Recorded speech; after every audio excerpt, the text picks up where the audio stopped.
C. Joseph Vijay எனும் நான்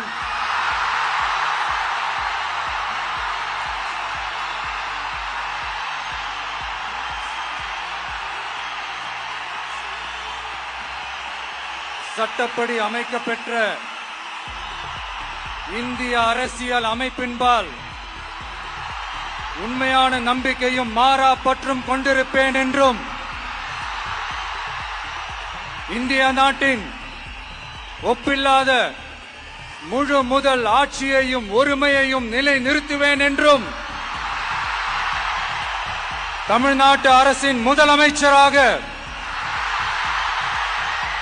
உண்மையாகவும் உளச்சான்றின்படியும் என் கடமைகளை நிறைவேற்றுவேன் என்றும் அரசியல் அமைப்பிற்கும் சட்டத்திற்கும் இணங்க அச்சமும் ஒருதலை சார்பும் இன்றி விருப்பு வெறுப்பை விலக்கி பலதரப்பட்ட மக்கள் அனைவருக்கும் நேர்மையானதை செய்வேன் என்றும் ஆண்டவன் மீது ஆணையிட்டு உறுதிமொழிகிறேன்.